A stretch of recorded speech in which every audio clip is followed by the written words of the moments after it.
someone who's been losing and regaining the same 20 to 50 pounds for more than 30 years, I am definitely not new to fat loss. And I'm not new to using chia seeds for weight loss, since this was a strategy I used when I had 50 pounds to lose, which is the most recent time I lost 50 pounds. Because, like I said, I've been there more than once. But that was back in 2022.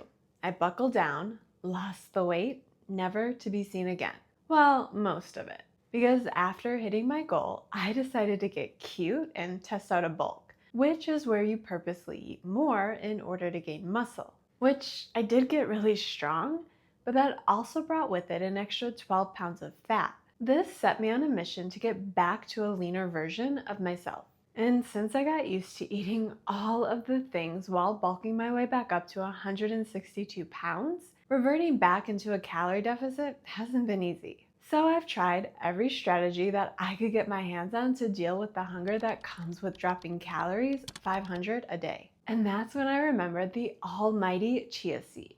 You know the one, Chia. Yes, I'm talking about the same seeds that turned this clay version of Bob Ross into the real thing right in your own home. Except not the same, because you probably don't want to just pick up a box and start snacking. In fact, there was one guy who thought it was a good idea to swallow a spoonful of dry chia seeds and then chase it with water, which was a big mistake. Because the seeds expanded before ever hitting his stomach, landing him in the hospital with an esophageal blockage. So yeah, don't do that. You definitely want to use these things the right way so you avoid any choking hazards. Either way, I decided to test out adding chia seeds back into my plan to see if they could help me get off these last 10 pounds of fat. So let's talk about the right way to use chia seeds. Because, like we just talked about, there's definitely a wrong way that can land you in the ER. The method I use is simple. I add 1 tablespoon of chia seeds to half a cup of water and let them soak for at least 10 minutes. But that's the minimum, since I usually let them sit longer, sometimes overnight or sometimes while I'm getting ready in the morning. Which, if you do let them soak overnight, cover them and put them in the fridge. Because I didn't know to do that back when I started, and thankfully mine didn't grow any kind of strange bacteria overnight, but it's just better to keep them in the fridge if you're soaking them for a longer period. Here's why this soaking step is crucial. Chia seeds can absorb up to 10 times their weight in liquid. When you let them soak, they develop this gel-like coating around each seed. This is called mucilage, which sounds gross, but it's actually where a lot of the magic happens. This gel formation is what makes chia seeds so beneficial for weight loss. First, it slows down digestion, which means you feel fuller longer and your blood sugar doesn't spike as drastically. Second, that gel takes up space in your stomach, creating physical satiety, basically tricking your body into thinking that you've eaten more than you have. The soaking also makes them safer to consume. Those dry seeds we talked about, they're like tiny sponges just waiting to expand. But when you pre-soak them, they've already done all of their expanding in the glass, not in your throat or stomach. Plus, soaking makes the nutrients more bioavailable, so the omega-3 fatty acids, fiber, and protein all become easier for your body to actually use instead of just passing through. Now let's break down why chia seeds are my secret weapon in a fat loss phase. The main reason I use them is to keep my hunger under control while I'm in a calorie deficit. When you're eating 500 calories less than your body wants, hunger becomes your biggest enemy, and that's where chia seeds come in. That gel-like coating creates gastric distension. Basically, it takes up physical space in your stomach, sending signs to your brain that you're full. But it's not just about taking up space. Chia seeds are packed with soluble fiber, coming in at 10 grams per ounce. This fiber slows down stomach emptying, which means you stay satisfied longer between meals.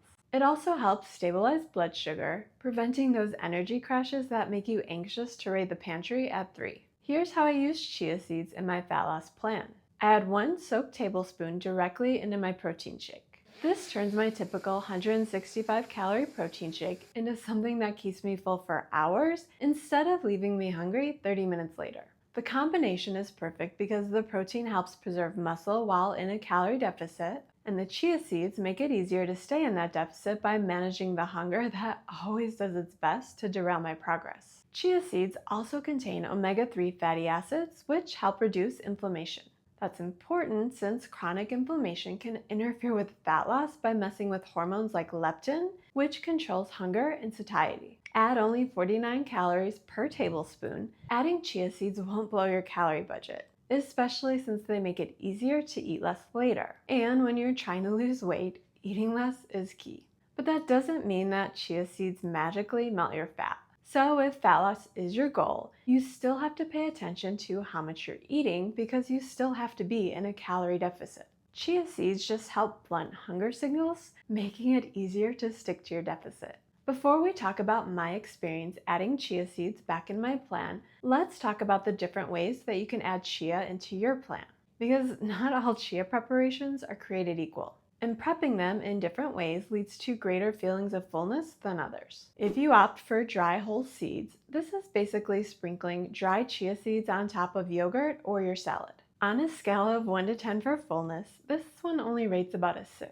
That's mostly because the seeds don't have time to expand and form the gel coating, so you're missing out on a lot of the benefits. Plus, you're risking them expanding in the wrong place, which could be dangerous. So I wouldn't recommend this method. The same thing is true when you add dry seeds directly into a protein shake. You'll maybe hit a 7 on the satiety scale since blending them does break the seeds down, and this helps with nutrient absorption, but you're still not getting that full gel effect that fills you up. The next method is chia seeds that are soaked and gelled, which rates around a 9 on the satiety scale. That's because this method takes up maximum space in your stomach while slowing digestion most effectively. With this method, you soak the seeds for at least 10 minutes or until they form that pudding-like consistency. You can add this to fruit-flavored waters and drink it, or even mix them directly into foods like yogurt. Even though this method rates highest in satiety, it assumes that you don't mind eating a big batch of this jelly substance whole,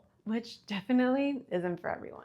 Which makes the final method my go-to method, which is gelled then blended. Just like with the last method, you let the seeds soak and gel before adding them into your pre-blended shake. This allows you to get the benefits of that pre-formed gel, plus blending distributes the seeds throughout your drink, making them less noticeable. Even though this method only scores about an 8.5 for satiety, it's the method that I personally can stay consistent with, and consistency is what really matters. Because if you keep forcing things that you won't stick with, then why even bother? If you're serious about using chia seeds for appetite control, skip the shortcuts. Let them do their thing and soak up all of that liquid before you use them. That way, you'll be less hungry and you're not risking life or death. Is that dramatic? Yes. Have I not soaked my chia seeds long enough and lived to regret it? Also, yes.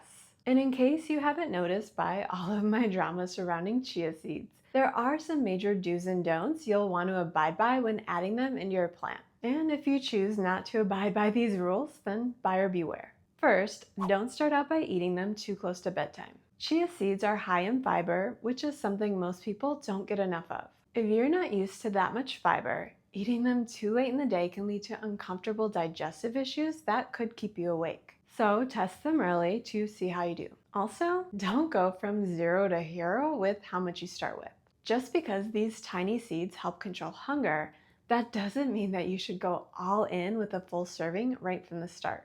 Because when I first restarted, I only added 1 tablespoon and I still felt a little nauseous the first time. Start your dose low and slow, working up to 2 tablespoons a day only as you feel ready. But seriously, don't rush this, because your digestive system will be out for revenge if you don't give it enough time to adjust. Once you add chia seeds to your plan, do make sure that you drink plenty of water throughout the day, which you need to do for fat loss anyway, but this time, I mean it. Don't just say that you'll drink more water, but then never actually do it. Chia seeds absorb a ton of liquid, and if you're not hydrated, they can work against you, causing major constipation. To ensure you're drinking enough water, aim for a minimum of half of your body weight in ounces of water every day. So if you weigh 200 pounds, aim for 100 ounces of water, which is 10 10-ounce glasses. And I'm saying this next one again because it is really important. Don't eat them dry. Unless you want to risk a trip to the ER, always pre-soak them and add them to liquid. No exceptions. And don't expect chia seeds to work miracles overnight. This isn't some magic fat loss pill. Chia seeds are a tool to help manage hunger, but you still need to be in a calorie deficit if you want to lose fat, which means you still need to be doing all of the other things that are necessary for a consistent fat loss plan, which we'll get back to in a minute. The bottom line with chia seeds is you need to respect the fiber content, stay hydrated, and give your body time to adjust. When you do that, chia seeds can be an amazing addition to your fat loss toolkit, which brings us back to my fat loss toolkit, because I didn't just add 2 tablespoons of chia seeds to my fat loss plan and poof, 10 pounds were gone. I still had to keep tabs on how much I eat, how much I move, am I hitting my protein target, and how is everything I'm tracking affecting my weekly weight loss trend. What's especially important is keeping tabs on how much I eat, because that's where 90% of your results come from. Even though chia seeds are relatively low in calories for the amount of nutrients they provide, you're still getting 50 extra calories every time you add a tablespoon to your meal. Which for me, finding ways to cut 100 calories from my 2,000 calorie deficit isn't that hard. But if you're someone who only eats 1,200 or even 1,500 calories a day in order to lose weight, then you have less to work with. So using chia seeds to help you stick to your deficit, good. Stop paying attention to how many overall calories you're eating or the quality of your food just because you think chia seeds are helping you eat less, bad. Personally, I'll keep chia seeds in my plan anytime I'm in a calorie deficit for fat loss, because when I add a tablespoon to my morning shake, that helps me not eat lunch until at least noon, whereas before, I was sometimes hungry by 10. And then when I add another tablespoon in a mini protein shake in the afternoon, this addition usually helps me cut another 100 or 200 calories from dinner, or even cut out afternoon snacking without feeling hungry. So yes, I am adding 100 calories by adding 2 tablespoons of chia seeds, but they're helping me snack way less while feeling fuller longer with less food. Let me know in the comments if this video inspired you to add chia seeds into your fat loss plan. And if you want to see how I eat for a fat loss plan that actually works after 40, watch this video next.